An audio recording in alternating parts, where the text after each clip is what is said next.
जोबोद मोजां जथुम्मा खुंदों बेवहाय बर'जों लोगोसे गासैबो हारिनि सुबुंफ्रा गाजा गोमजायै बाहागो लादों आरो बेनो फोरमान जे रायजो राजाफ्रा जे UPPL खौ आरोबाव दावगालांनायखौ लुबैयो रायजो राजानि खामानि मावनायखौ लुबैयो गोख्रों जानायखौ लुबैयो बिनिनो फोरमान बतझर ओनसोलखौ जोंहा गोबां जौगाहोनांगौनि खामानि मावनांगौ दङ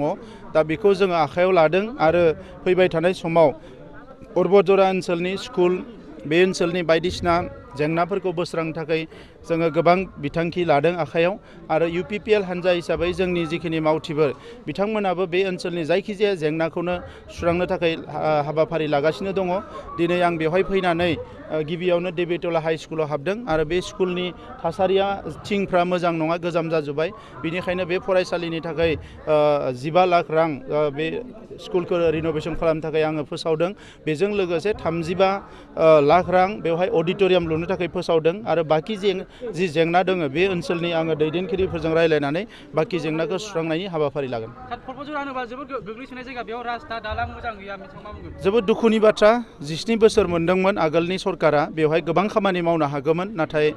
बेखौ नायख्लेंनानै दोनदों बे ओनसोलाव फैनानै सोरबा हा आवग्रिदों साहा बागान लुदों राबार बागान लुदों नाथाय बे ओनसोलखौ जे जौगाहोनांगौ बिनि खामानिखौ बिथांमोना मावाखिसै नाथाय जोङो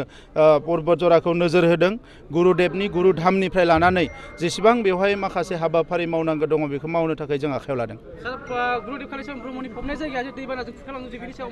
जोङो बिनि थाखाय माखासे अल्टारनेटिभ हा नायगासिनो दङ आरो गुरुदेबनि रुपानि मुर्ति गायसननाय बे हाबाफारि आवगायगासिनो दङ आरो बाकी जिखिनि बिथांनि फबनाय जायगा बेखौ समाधि बेखौ मोजां बानायनो थाखाय जोंनि सरकारा अलरेडि फैसा सेंसन खालामनाय दङ जों बेखौ थाबैनो मावगोन अलरेडि बिनि प्रसेसा जागासिनो दङ अलरेडि कलेज गंजि कलेजा जानायनि लामायाव बाकी हायर सेकेन्डारि हाई स्कुलफोरखौ जों खालामनो थांगासिनो दङ बिनि थाखाय आसाम सरकारजों जोङो रायज्लायगासिनो दङ बियो थाबैनो जागोन।